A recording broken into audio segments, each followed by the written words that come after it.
ഞാനിപ്പോൾ ഉള്ളത് ഒരു പഴയ അറേബ്യൻ ഗ്രാമത്തിലാണ്. മലകൾക്കിടയിൽ പനയോലകൾ കൊണ്ട് തീർത്ത മേൽക്കൂരകളും കല്ലും മണ്ണും കൊണ്ട് തീർത്ത ചുമരുകളും ഒക്കെ ആയിട്ടുള്ള ഒരു അതിമനോഹരമായ ഗ്രാമം.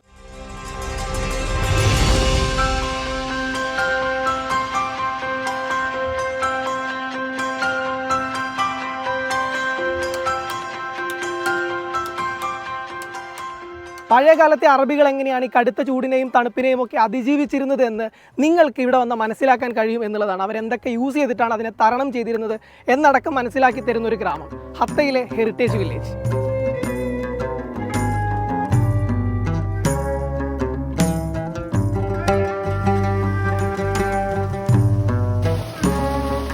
പൊള്ളുന്ന വേനലിലും ഈ കുടിലിനകത്ത് കുളിർമയാണ്.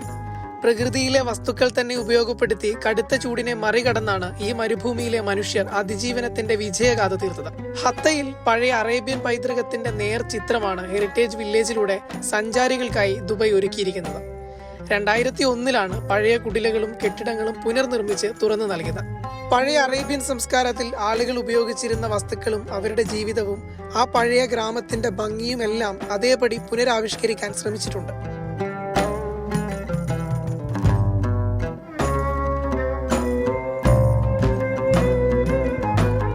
വൈകുന്നേരങ്ങളിലാണ് ഇവിടം സജീവമാകുന്നത്. അറേബ്യൻ സംസ്കാരത്തിന്റെ ഭാഗമായ പാട്ടുകളും മറ്റു പരിപാടികളുമായി കുടുംബത്തോടൊപ്പം സമയം ചിലവഴിക്കാനുള്ള മികച്ച ഇടമാണ് ഹെറിറ്റേജ് വില്ലേജ്. ഒപ്പം അറേബ്യൻ പരമ്പരാഗത വസ്തുക്കൾ വാങ്ങാൻ പഴയ വ്യാപാര സ്ഥാപനങ്ങളുടെ മാതൃകയിൽ കെട്ടിടങ്ങളും നിർമ്മിച്ചിട്ടുണ്ട്. ഹെറിറ്റേജ് വില്ലേജിനോട് ചേർന്നാണ് അൽ ശരിയ റെസ്റ്റ് ഏരിയയും. കുട്ടികൾക്ക് കളിക്കാനായി ഗുഹയും കുളങ്ങളും ഗെയിമുകളും മറ്റുമായി അതിമനോഹരമായാണ് ഇവിടം ഒരുക്കിയിരിക്കുന്നത്. നഗരത്തിന്റെ തിരക്കുകളിൽ നിന്ന് മാറി പ്രകൃതിയോട് ചേർന്ന് അവധി ദിവസങ്ങളിൽ കുടുംബത്തോടൊപ്പം സമയം ചിലവഴിക്കാനുള്ള ബെസ്റ്റ് ഡെസ്റ്റിനേഷനാണ് ഹത്ത ഹെറിറ്റേജ് വില്ലേജ്.